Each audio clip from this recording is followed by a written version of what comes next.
Welcome to The Leaders Who Care, a podcast powered by Dynamis Group.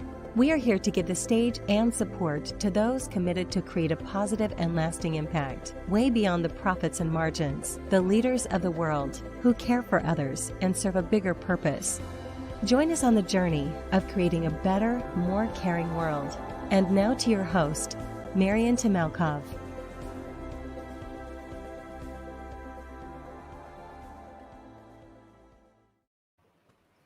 Hello, everyone. Today I'm very excited to welcome a very special guest and entrepreneur, inspiration, keynote speaker, and a leader who actually is a true inspiration for resilience. And welcome to Winston Ben Clements. Winston, thank you for joining today, and I'm so happy to have you today.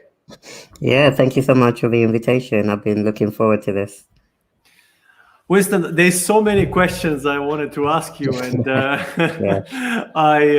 but first of all, for the audience that never met with you or doesn't know you, can you share an introduction of who you are, background of your story? That would be great to hear. Yeah, thank you. Yeah, and so maybe for anyone who's never met me before, perhaps one of the more interesting things, the thing that makes me a little bit different, is that I was born with a condition known as Osteogenesis Imperfecta. And I know that's a really big medical word to remember. So the way to think about it is brittle bones disorder. So when I was growing up, my bones were just more likely to break than the average person. So Marian, if you were playing football and you fell over and I was playing, with my friends and fell over, I would be more likely to break a bone just because my bones are more fragile. So that was pretty much the day-to-day impact of my condition.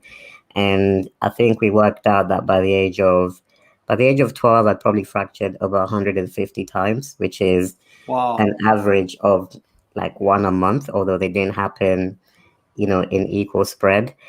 And up to now, I think in my entire life, I probably fractured more than 200 times, right? So it's a lot of fractures. And then I think maybe the other thing that is interesting to share is, despite that situation with the brittle bones, being a wheelchair user and having to be more careful, and maybe some people would see that disability as a disadvantage.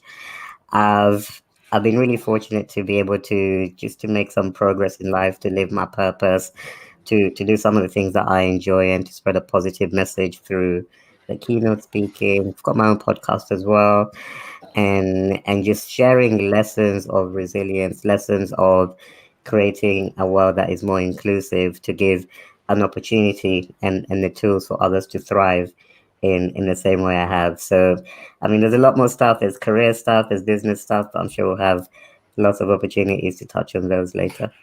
Winston, well, thank you for, first of all, sharing that kind of background story, because I think living in a world that I personally believe in the best time of history. I think we never had a world full of so many opportunities that we live in today. I see a lot of people that, despite all these opportunities, despite all this significant advancement in life, if you think about during the war times, how many people die on a daily basis, how much hardship and difficulties was, and where we are today, it of course is a great improvement. And despite all that, we see a lot of people having hard time dealing with adversity, dealing with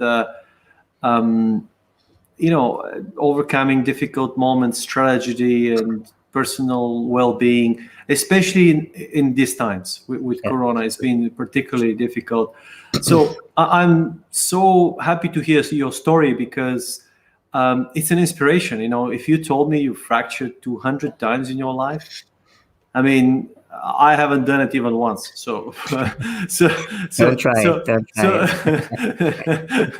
So when you say that, I just kind of think, how do you bounce back? How do you find that energy? What are the? I'm just trying to put myself in your position, in your mind, how do you approach those difficult moments? Because that is a very difficult moment. First of all, to have it, how do you accept it first in yourself? How do you find peace, and how do you rise from that? Yeah, honestly, it's a good question, and I think there's many answers to it. So it's not one magic answer, one silver bullet. It's a lot of different ingredients that are in the pot, so to speak. And first of all, I think one of the things that I'd like to acknowledge is, I think by nature, us as human beings, us as a human race, are very resilient people. It's in our wiring to be resilient. So even if you think back to, not so long ago, 2020 and the whole pandemic, which for a lot of people changed everything for them. It transformed business, it transformed, people had medical things to worry about, it put extra strain on relationships. And, for a lot of people, there was a lot of questions as to how we as a human race were going to bounce back from the pandemic, what the new normal was going to look like. And for a period, it was really uncertain. No one really knew what was going to happen. But I think if we fast forward to today, just less than a year later, people have adapted. There is a new normal. There is, opportunities out there. One thing that I was really worried about when this started out was, like you said, my work is as a keynote speaker, which tends to be a public event that needs people in a room to speak to. But obviously, because of Corona, we haven't been able to do that as much. We're doing everything online. So I think there's an important point there about just the innate human resilience that we all have. And so with my situation, I think I was able to tap into that as well. So, when you break a bone, for example, and you said you haven't experienced it, and, touch wood, that doesn't happen to you. But when you break a bone, I think the biggest thing is, of course, it's a painful situation. So you can imagine it's quite a painful physical situation. But I think for me, the biggest challenge with it was that it would take away my independence, my ability to do things for myself. So you can imagine if you have a broken arm or a broken leg, you cannot drink this, you cannot lift this cup with a broken arm because you're no longer functional. You cannot walk on your legs if they're broken, for example. So for me, it was adjusting, to this new situation. And you touched on a really good word there, which is acceptance. And I think acceptance ties back to that first point that I was talking about, with us being human beings and with us having a lot of natural resilience anyway. Acceptance allows you to take that situation and put it into a perspective, right? So, of course, this really sucks, this really hurts. I'm not able to do anything for myself right now, but is this going to be a permanent situation? No, because even a broken bone will heal after 6 weeks, 8 weeks, right? So having that perspective of this too shall pass has been a really, I guess, one of those ingredients in the pot. And then the other one, maybe that I'll touch on quickly, is having a community of people that also encourage you on that journey as well. So when I was younger, of course, that was my parents. And so even on the days when, I was feeling really unhappy, I was in a lot of pain, I didn't want to smile or play with anybody because of my physical situation, they would be there. They would encourage me. They'd speak positively over me. They would encourage me to do the things that I could do in the moment, right? And maybe that's the message for someone listening to this right now, when things might sometimes it feels like everything is on fire. Everything's on fire. Nothing is working. And it's thinking, but what is one thing that is in my control that I can do today or I can do this week? And then just focusing on that, because eventually things will get better. The fire will disappear. Even coronavirus will disappear, and we'll move on into talking about something else. So it's just controlling the things that you can control, and also applying that perspective and tapping into that human resilience. I am pretty sure your parents are very proud of you. I don't know. Are they amongst us to see you and be with you? Actually, both my parents are no longer here. They're in heaven. But yeah, they are pretty they always encouraged, not just me, but my sisters as well. I've got two sisters who are younger than me, but my parents were always a huge, huge support for all three of us. I'm really inspired by your parents as well, because what they have Thank you. really done. I'm a great believer that that positivity that you have is being fostered. Some of it we may have it naturally, to us, but others is what you see by example. And Winston, at what point did it all click to you? At what point did you kind of find, hey, I can do a lot more. I want to do a lot more. And you're doing a lot more than an average, person that doesn't have a 200 fractures, in their in their kind of lifetime. So that's what just really gets me very interested and inspired to see. Wow. Yeah, no, it's a good question, and I don't know again if there was a single turning point, but again, I'll share with you a couple of things that I think helped me. So one was definitely the one that I touched on just now, so I'm not going to spend too much time on, I guess, the family support that I had. And maybe one specific thing on that as an example was even when I was a kid and it was time for my parents to send me to school, they had options. They could have sent me to a special school for people with, disabilities, where I would be more looked after, or they could have sent me to a regular school. We call it a mainstream school here in the UK. And they chose the option of sending me to the regular school because they just wanted me to expose me to solving the puzzle of life in the same way that anybody else would. And I think with solving all of those puzzles, you start to build on that natural human resilience because you are stepping out of your comfort zone. So I think that was definitely one of the things that helped me. What else? And then I think as I've developed as well, as I've grown up as well, I think there's been mentors I can think of who, especially when I was transitioning from working in corporate, because I used to have a regular corporate job where I worked as a software engineer. And I think it got to a point where, and maybe this is an intuition that I always had, Marian. So I think internally, I always knew that if I could put my mind to something, I had a good chance of succeeding because I was prepared to be the hardest working person in the room, for example. And so when it came to that point of, I guess, a point where I was looking to do something more fulfilling, it was also the same point where I started working with a mentor. And the mentor, as we worked together and he got to know my story, he said, actually, Winston, you could be an expert at anything you put your mind to, whether it's technology, whether it's business, whether it's, building an app, whatever it is you want to do, it's there for you. But I actually think one of the most powerful things about you is your story. And it's true. When I thought about it, when I think back to just conversations that I've had with people, Marian, even this conversation that we're having now, I always notice that, the ability of me just sharing my story, which is, by the way, a really boring story to me because it was my life. This was just my everyday life. But I could see that the ability of that story to empower people, right? Whether it's one person, 10 people, or, hundreds of people. And so he got me thinking. And so that was another important point in my life where I thought, okay, I've been committed so far. I've been working really hard on my education, in my career. But now that I'm working with this mentor, he's opened up a whole new avenue for me to think about and think about how I could use my story to not just live a life that is fulfilled financially, but also live a life of impact.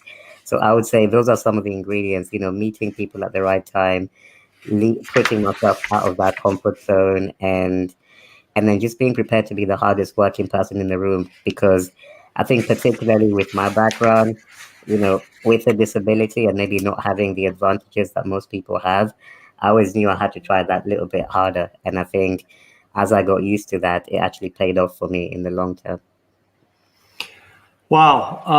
I'm just, as I'm listening to you, I wonder what your life would have been during school time. I mean, because a lot of children, we're touching on one topic that, and this is such a great kind of decision on your parents' part, because that, even though must have been probably a very challenging experience at some point, to be able to prepare you for life later was a very, very smart move. But we also see in school, I can imagine it's not easy for a lot of children, because we know there's a lot of bullying, and even though they promote it, no, not against, but children, it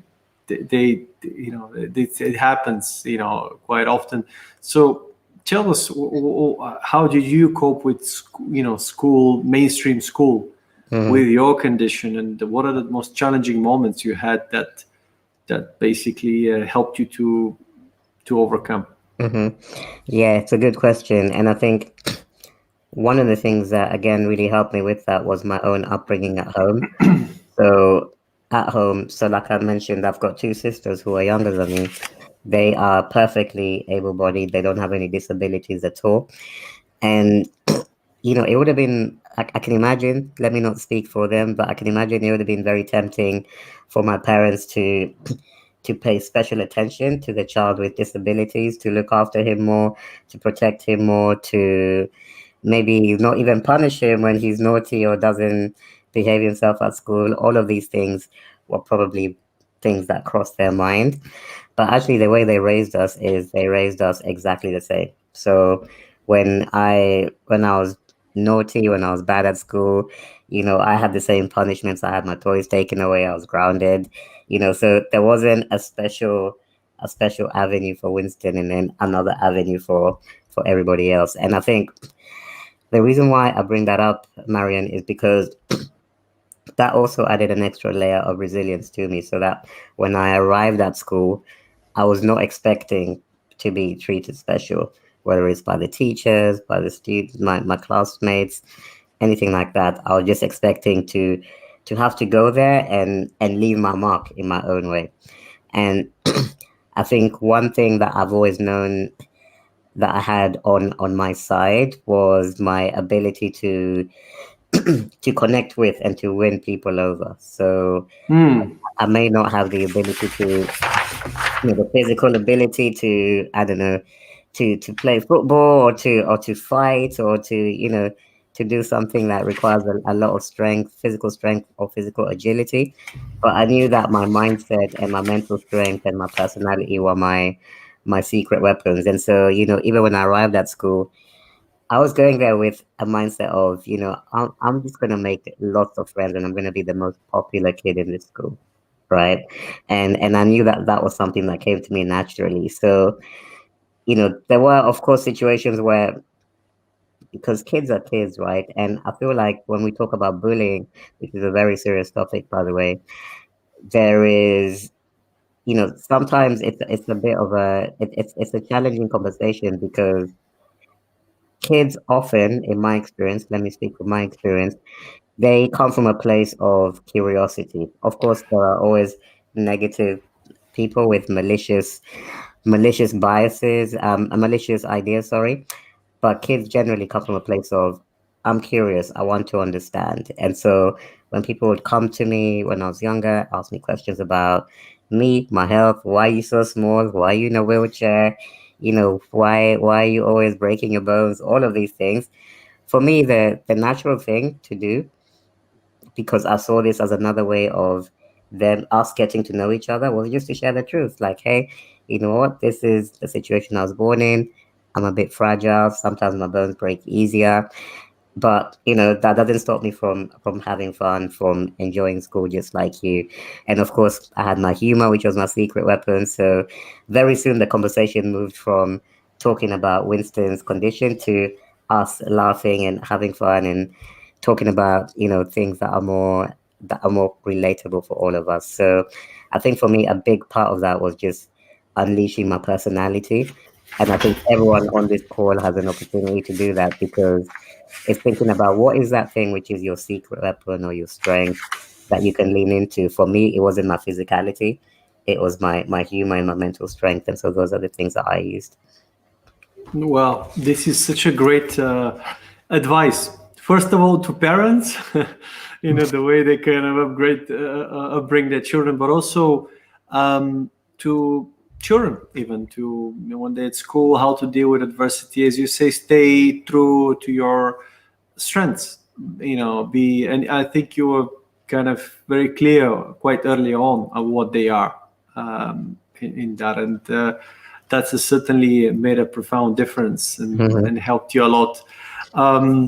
Well, talk to me about really diversity and inclusivity. What do you think of really that topic, and especially in the points from business point of view? You do. Now let's say, tell us what you do in business, how you what is your main kind of let's say revenue stream, etc. But just and how does that? What are your thoughts on that in today's terms, and what can we do to improve that?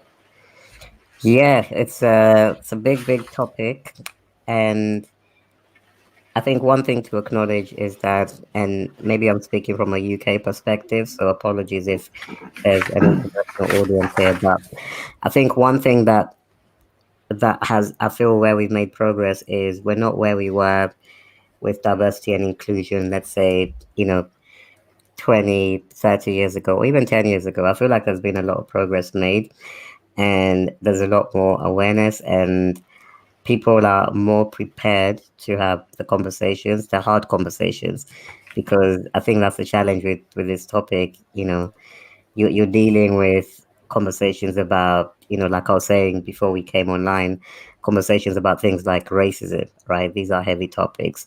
Things like unconscious bias, things like, why some groups of people appear to struggle to in the recruitment space than others, to be recruited and to progress in companies compared to other groups.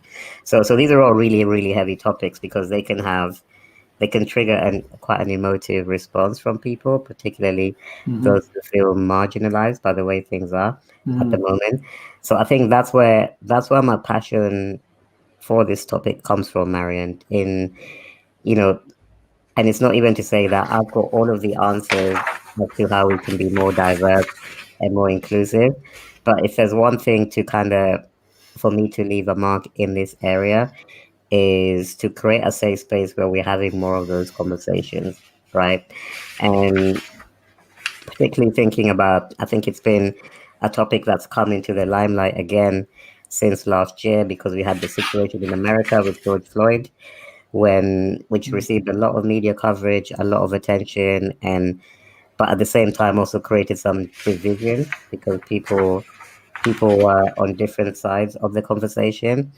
And so for me, my job, I just see myself as a facilitator of those conversations, speaking to organizations, helping them rethink inclusion, helping them, above all, to create spaces where people can bring their true and authentic self to work. Because one thing that I observed when I was working in corporate was that, corporate is good and you can have a really good career and be super successful, but oftentimes people suffer a lot with their mental health, with their well-being, it's a challenging environment to be in, because a lot of people feel like they have to wear a mask all the time, right? It's the only way to succeed. And so if the only thing I'm able to achieve is to allow people to remove that mask a little bit and be themselves, despite their difference, despite their background, then that would be a really positive contribution to have.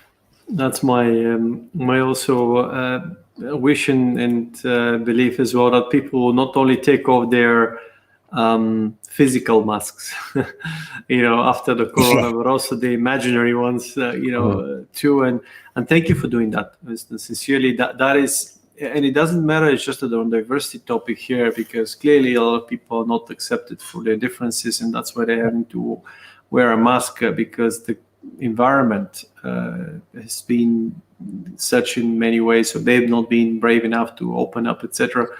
There's been a number of factors, but it's not only with people with diversity. I see with many others. People somehow just put on a mask. They not live the life they want to live. It's and I always say, I think if one thing that could come out of this struggle and the adversity with Corona is hopefully more people will come out and live passionate lives. The ones that their heart and mind is united, and they can actually be who they are. And you know what? If you're not accepted by someone, well, maybe they're not the right people in your life. The others will come in that. So I think it's very important that people really experiment, take their mask off and see. You might like it. Yeah, I agree. And you make a good point there, because it's very hard to find people who are like you when you're wearing a mask, because the mask kind of covers who you really are. And I'm a firm believer in when you embody the person that you really are, the authentic version of yourself, then naturally you will gravitate away from those people who are not part of your, let's say, tribe, and you'll gravitate more and you'll attract more of the people who are aligned with your values, with your standards, with your morals. So it is a challenge, of course, if you feel like you're in an environment where it's not safe to take that mask.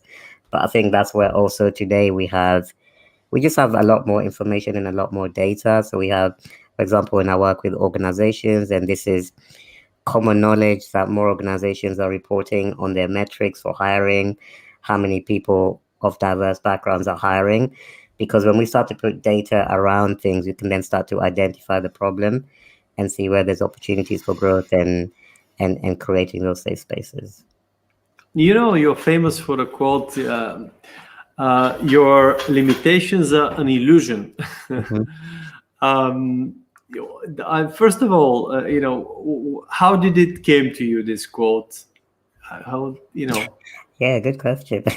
So this quote, I think this was something that when I did my first TED Talk. So I did a TED Talk in 2018. That was my first TED Talk.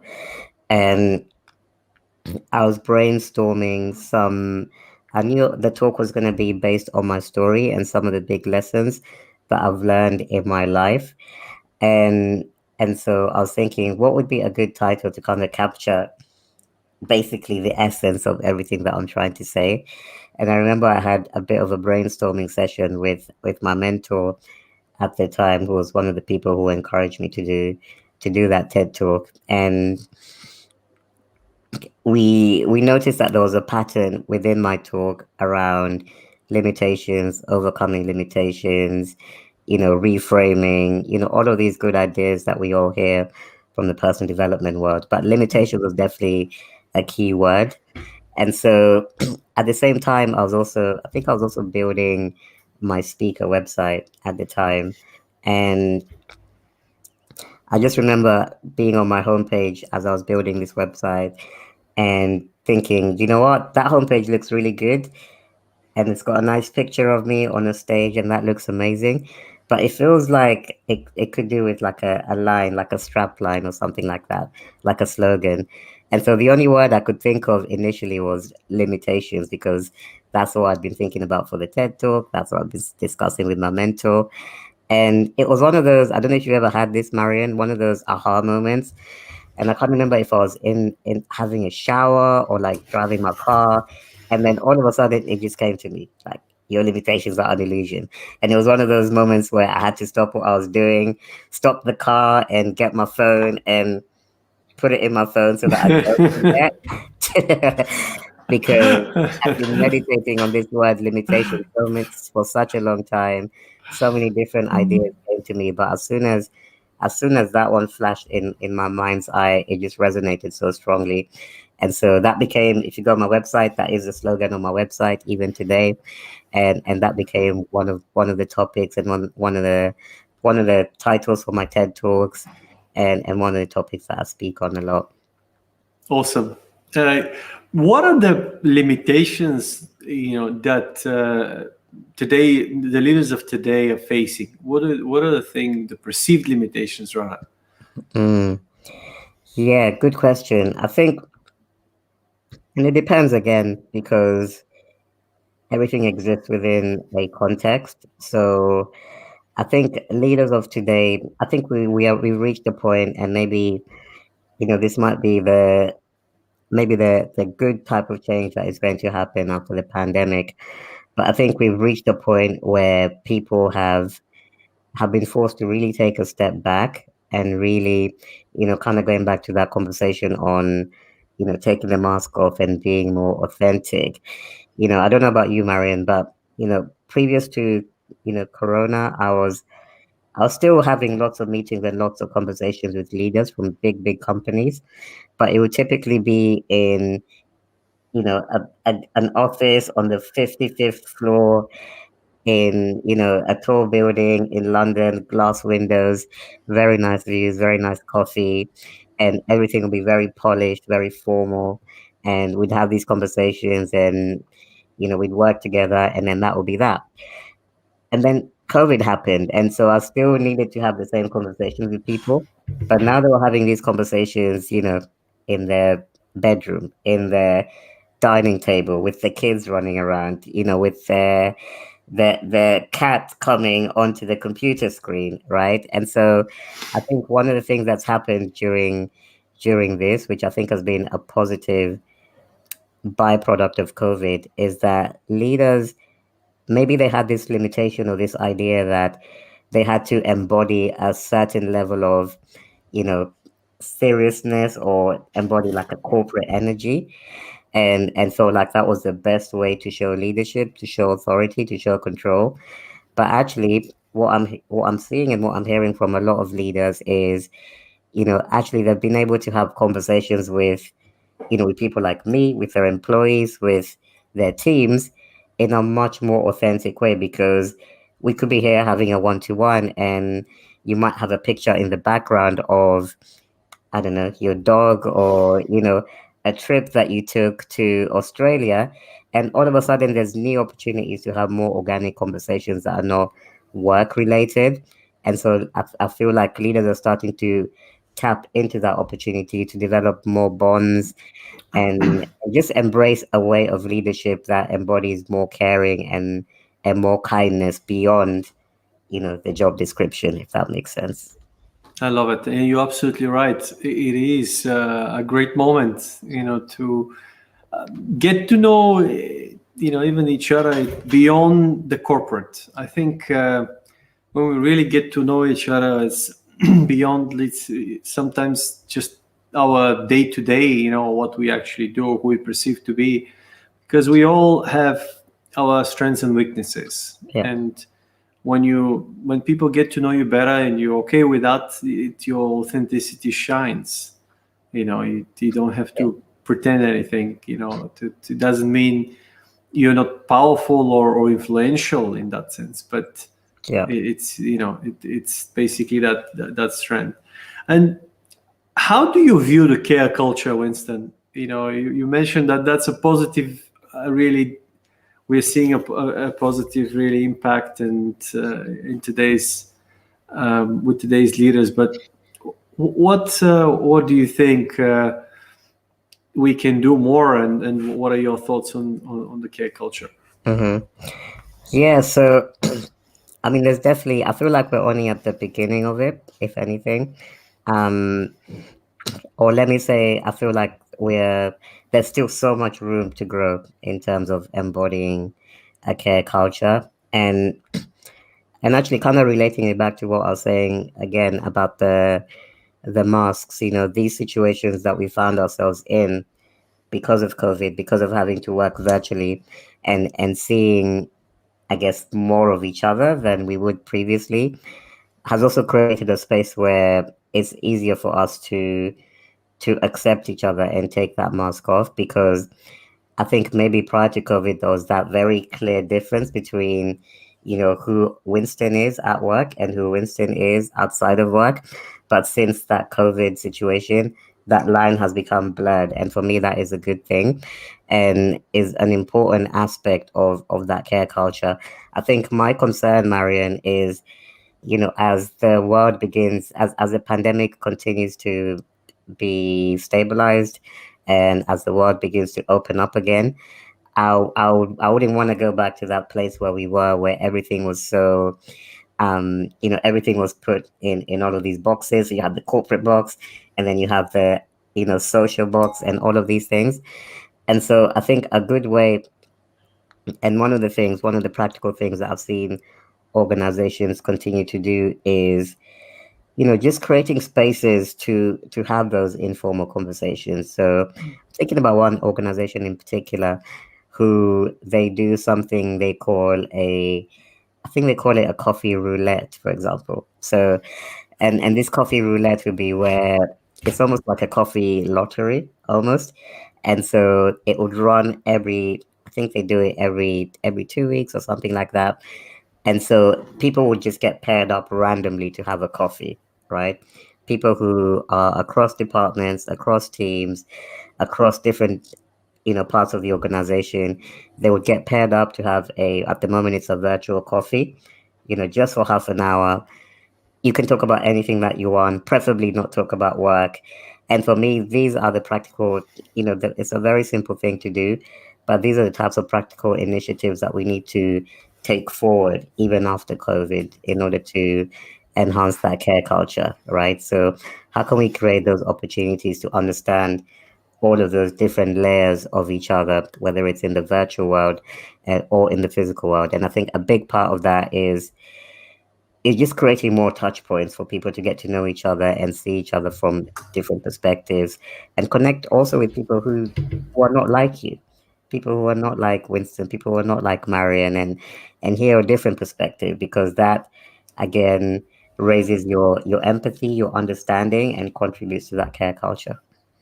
I love it. You mentioned we are far away from what we can do for a care culture. What else can we do?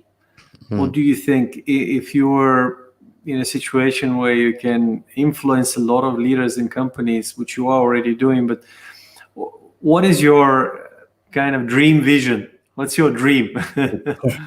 Yeah, I'll tell you one thing that came to mind actually, and I don't think I've even thought about this much before, but within diversity and inclusion, we tend to have people who are appointed as diversity champions for an organization.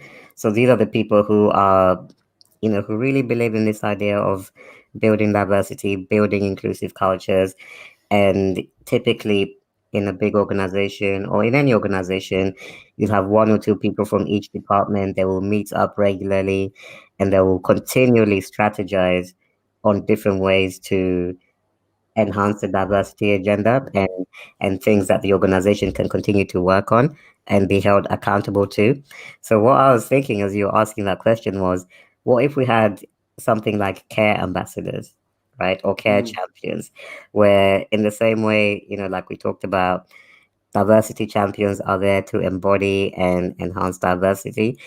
These care champions also have a role to enhance that care culture with an organization. And, for that, just like in the diversity world, that takes a lot of, there's an important role for leaders to play here, because these initiatives are only possible if the leaders buy into it, if the leaders want to be a diversity champion or a care champion. And then we have, representation, not just from people on the ground, but also from senior leadership. So, when you talk about a dream scenario, for me, I think that would be one of the cool things that I would love to see become a reality in the next couple of years. And maybe someone's doing it. Maybe I've stolen someone's idea, but I've just thought about it just now. I love it. And it's such a cool, great way, because it's simple. Everybody really that profoundly cares about the person to the left of them, to the right of them, can be a care champion in many ways. More care champions. This is what a great suggestion is coming. Something very authentic, original, not only in companies, in communities, in really every aspect. Wow, it's really. I think that kind of links closely to my next question. What is the future of leadership? Yeah, future of leadership is, well, what I would like it to be is definitely more care and more kindness, as big components of, the next version of leadership. And I think it's also because leadership, like I said, all leaders have had a lot of challenges, and to be honest, everyone in society has had a lot of challenges. But I think leadership is also acknowledgement, or more acknowledgement of the, how do I call it, the unsung heroes, because you have these people who are, I've heard them referred to as the cultural architects, right? So they may not have the title, of CEO, managing director, head of this department, head of that department, but that person is an integral part of the company's culture. Whenever there's a crisis, even the CEO will probably, speak to this person and get their input.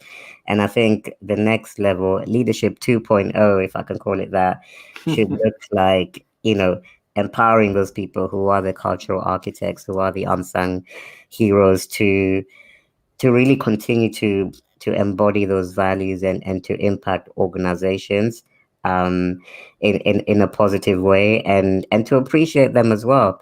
I don't know if there's a way to formalize that role, or again, bring them into that care champions committee that we just created a few minutes ago.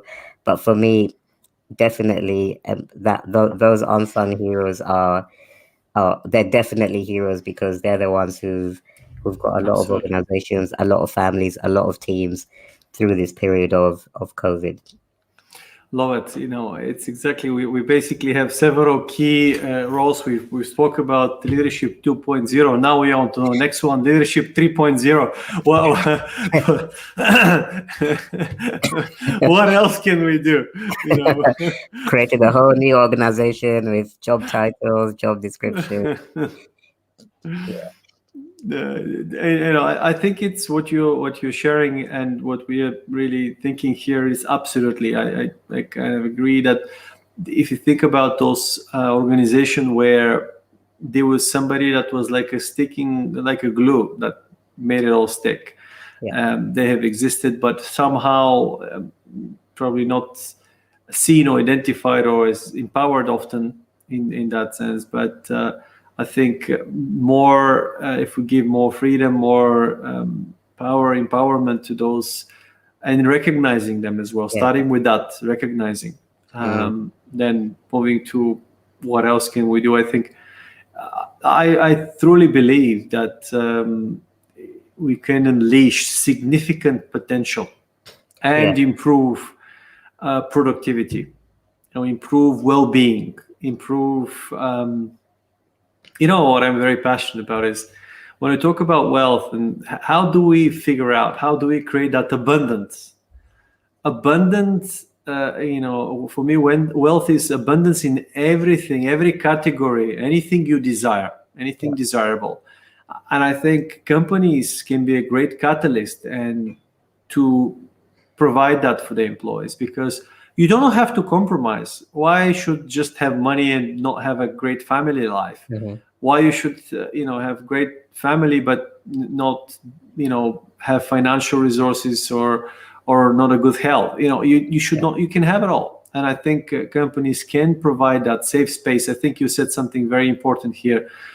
We call them islands, or spaces where people can thrive, not only do well. And that could be various different, maybe an island of growth, an island of care, an island of creativity, different spots, and and it can be anything, virtual, physical, but places where people can do that in that sense. Winston, we have a number of questions here from Stoyan Yankov, somebody you know dearly, and I've heard of it, yes. I wanted to ask you some of them, and he wanted to. The first one is, Winston, one of the things that impressed me about you is that you take full ownership and create the reality you desire, which is, wow, what a great thing. And what would be your advice to people who are struggling to take charge of their own lives? Yeah, it's a tough one, because I have moments as well when even I struggle. Like I said, when the pandemic started, it took me a little bit of time to really put that into perspective, and I think many people can relate to that. I think when I think about ownership, it's this idea of, you know, radical responsibility. I sometimes call it extreme ownership, right? And extreme ownership, it upholds you to a higher level of accountability because it forces you, even in no matter what the circumstances are outside, Stoyan, when you're in extreme ownership, you have this mindset of where you shut out the noise and you pick up and you work on the things that are within your control. And that's really, really hard to do in a given moment. So you can imagine, for example, if you lose your job, or if a family member is having some health issues, it's very difficult to focus on growing that business or applying for another job, right? And so what you need to do is add some extra layers of accountability, because some people are very good at being self-starters, so they're able to kind of snap back really quickly when they notice that they're going to a place of a poor attitude, or feeling mentally tired, or feeling demotivated. They're good at snapping out of that themselves innately. But for most people, including myself, I know I need accountability for that. So what I do is I just tell people what I'm going to do, and people who I trust, people who are important to me. In my case, it could be a good friend, it could be my wife, it could be my mastermind group, and saying, hey, by the way, guys, this is what I'm working on. Because now that it's been made public, then there is no, you know, you have less of an excuse of dropping the ball on it. Because one thing that I've noticed, and maybe Stoyan can tell me if he agrees, is we're very happy to break promises to ourselves, but we're less happy to break promises when to other people, or when other people are aware of the thing that you should be working on.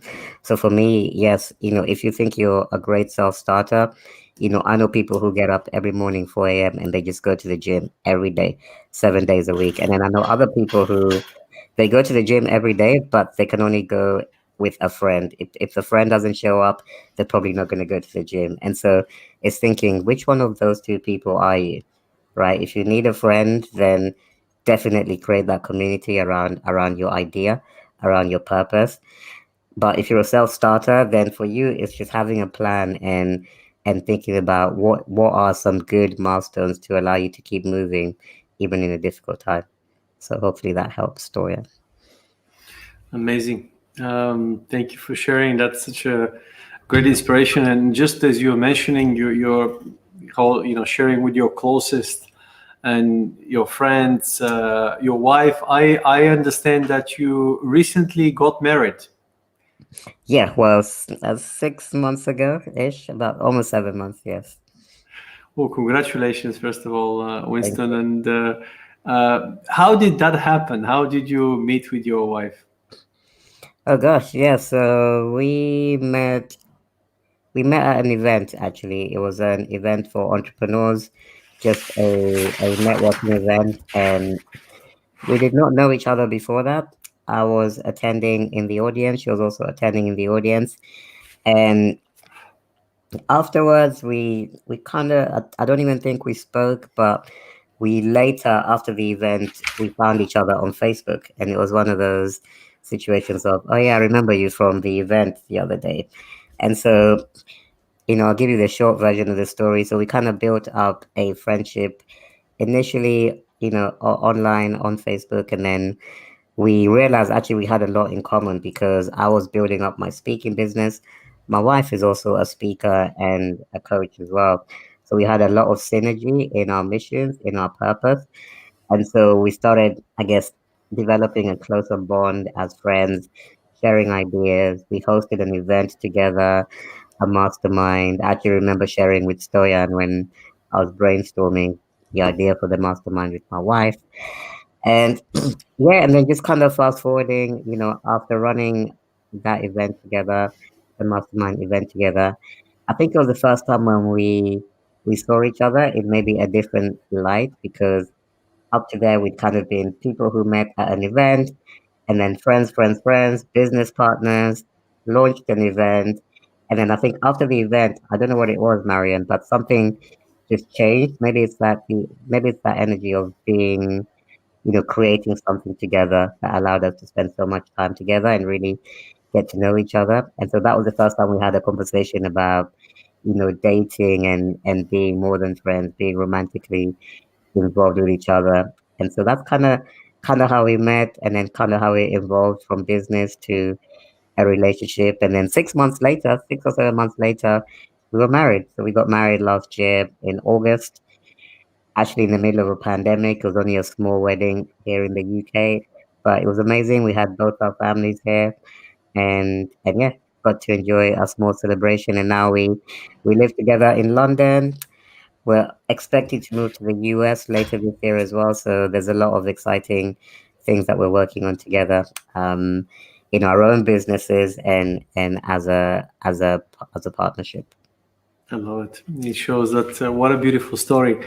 Well, thanks for sharing. It's really inspirational to show that adversity or difficult situation, should not stop you to pursue your dreams.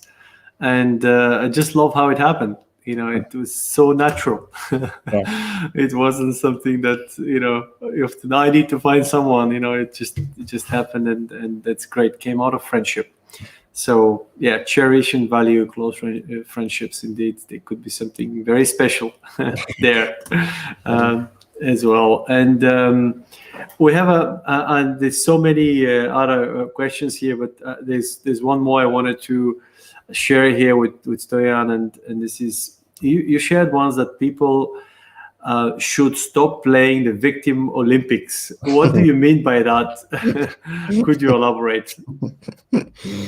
Yeah, the Victim Olympics. Yeah, it's something that I shared in one of my interviews, maybe with Toyan, and yeah, I think for me, we sometimes we find ourselves in a world where, and maybe because of the opportunities and the facilities and the possibilities that we all have access to, the information that we all have access to, it's spoiled us a little bit. It's spoiled us a little bit because, like you said in the beginning, Marian, the problems that people were having in, maybe after the Second World War, or many years ago, were real problems, like, right, real problems. Worried about safety, worried about food, worried about going to school, all of those things. And nowadays, the things that we worry about are, you know, they seem like a big deal, but actually, if you think about it in context, they're not a big deal. A lot of people worrying about, comparison because they're looking on social media and everybody has a nice body. I'm not happy with my body, so now I feel victimized by everything. And so, yeah, I guess this idea of the Victim Olympics was the sense that I was getting, from being in. Sorry, I just thought about everybody has a nice body, and I was thinking about your body hasn't stopped you to do great things. I was just thinking, what about Winston? What could he say? People are complaining about, they've not even had a one fraction. So remember, the next time you complain about the body, think about Winston with 200 fractions and not complain. Exactly. And that's the issue, Marian, with the Victim Olympics, because the Victim Olympics, it doesn't look for perspective, right? It looks to, I take my problem and I make it the biggest problem in the world. For some people, that's their body. For some people, that's their finances. For some people, it's, their business not performing the way they wanted it to perform. And so actually, we need to be thinking the other way, which is what we talked about earlier in terms of how do we look at an issue? Because I'm not saying we should say anyone's issue is not a real issue. If it is your body, even, okay, fine. I look at the situation. I'm not happy with my body.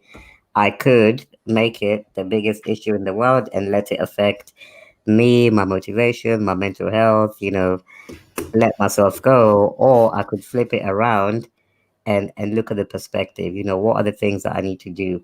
What are the things that I have going for me? Because usually life is not as bad as you paint it out to be. So the Victim Olympics are just a funny way of saying sometimes it feels like we're more in a race of people trying to tell the next person how much worse their situation is, when actually we should be thinking the other way, taking that situation and thinking, actually, what do I have going for me? What is the reframe, and what opportunity, if it is something that I want to work on, what do I need to do to see progress in this area? Which brings me to a final question here. And this is linked to the first one from Stian. Again, he was just such a great fan of you. And you mentioned something important about reframing your story, which links to the Victim Olympics, as you call it. I hope we can do a Care Olympics. I'm just thinking of a new term here. Ooh, I like that. You know, I like that. if that's, so could you share some advice on how could someone establish a new, more empowering story or belief? Yeah. And I think a big part of it, and I'll keep this one simple, but a big part of it starts with first of all, building a bit of self-awareness around your current narrative. So we all have a narrative on our own lives, and whether we're conscious of it or unconscious of it, there's always a narrative. So I'll give you an example. For some people, the narrative is, I'm not attractive, or I'm not good at business, or I don't have the confidence to be a public speaker, right? We all have these internal narratives, internal dialogues that are happening all the time. And so the first step for me is that reflection. What are the narratives, and maybe focus it in one particular area. So let's say I wanted to become a public speaker, but I'm a little bit worried about it, right? So, okay, step one, what is the narrative that is causing me to be worried? And then you might discover, okay, I'm worried about, I don't speak very well, or I'm worried that I'm going to go on the stage and freeze, all of these things. And so that reflection allows you to really identify the things that are causing you that stress, that worry, that anxiety. And then step two is, I guess, more of a action taking step, right? So now that you've got those things on paper, right? So let's say the issue was, I don't feel like I'm confident enough. Okay, how can you build confidence around public speaking? And by the way, I'm giving this example because this was literally the situation that I was in. So for me, it was, okay, I want to speak. I'm okay speaking to one person, but I don't think I have the confidence to speak to many people. And once I identified that as the narrative, I could then put myself in positions where I'm practicing more and more, speaking to more people. So initially it was, hey family, I know we normally watch TV in the evening, but today you're going to listen to me talking for 10 minutes, right? And so all of a sudden I've gone from, this narrative being a really big, scary thing to actually I have a little bit of evidence that I can speak to a group of people, because I spoke to my family. I did a talk the other day to my family. And so now you start to build evidence, and then you just expand on that. Okay, so next thing I did was I signed up for a public speaking club. So now I was speaking to people who I did not know, 20, 30 people at the time, which was the biggest audience that I'd ever spoke to. And of course, it was a bit rusty in the beginning and I had to work on it. But the more I do it, the more I'm building a case, the more I'm building evidence that actually starts to diminish this narrative. So for me, it would just be those two steps. Step one is that reflection to understand the narrative, and then the reframe part would be the action taking step, where you think about what is something practical, something proactive, however big or however small, that's going to allow me to start to challenge this narrative. It reminds me what you're saying is everybody has doubts, and I know there is a system or way to silence the doubts. And the way you silence the doubt, you just mentioned, by taking actions. So often pretty immediate actions when you have a doubt, Yeah. and by success. Because when you have the action that leads you to success, that allows the brain to see it, and the doubt start to think, actually I had a doubt, but it didn't work out. So maybe next time I need to be more careful what I'm doubting about, because it might not materialize. So that is really what you're just saying, of that. And thank you for taking that. Look, last and final point here. What excites you, Winston, at this moment in time? Yeah, good question. And I think I touched on it a little bit earlier. So one of the things that we're looking to do is we're looking to relocate to the US later this year. So that's something that's been a big goal. Actually, funnily enough, it was a big goal for me before I got married. And then I married my wife and I discovered that she had the same ambition as well. So that's been something really exciting for us to work on. And the reason why we were excited about America is because we feel that there's a really good opportunity there to reach even more people, right? Because I've got this mission of reaching 1 billion people and having a positive impact and allowing them to unleash their potential. And so we just feel America is a great platform for personal You development. you just said 1 billion people, and I'm just trying to think about how do we count them? Good question. You'll have to tell me how many downloads from this podcast, and I'll add them to the count. Oh, would love to contribute, for sure. Yeah, Uh, so definitely that movie is exciting we'll for us. send you our number. Yes, please do. Otherwise, I'm going to be counting my fingers to try and work out how many people we reached today. I know I definitely reached Love Stoya it. today. But yeah, so that movie is exciting for us. And then the other thing is I'm just excited about creating more content to bring more awareness on, these topics of kindness, inclusion, diversity, and not necessarily, the content that I do for business for companies, but also free content as well, just to show the real side, my real life experience. And one of the things that we're doing there is, again, with my wife, we've started to build up our YouTube channel where we're just sharing our own experiences. We're taking people behind the scenes. So if you want to know how I live, definitely check out my YouTube vlogs. And Where can we find you? yeah, sure. So that YouTube vlog is called The Clements. So it's just that, and then my surname, which is Clements. And that's where we go behind the scenes. You get to see how me and my wife live, but more importantly, we share these messages of care, of inclusion, and of authenticity, because authenticity is a key part of that caring culture that we wanna see and that we wanna contribute to. So those are some of the things that excite me for the next few months. What about for better future, for more exciting future? What is your vision? Mm. Yeah, I think one of the visions is definitely something that we've talked about today, and we've talked about some really cool concepts, which I don't know if we invented them or if they exist already. We have co-created or thought of connecting with someone. I don't know what they are, but they came out. Yeah, exactly. So we should definitely trademark those very, very quickly. Um, but yeah, just even the idea of, I think we call them, the care champions. Seeing that come to life in organizations, that would be incredible.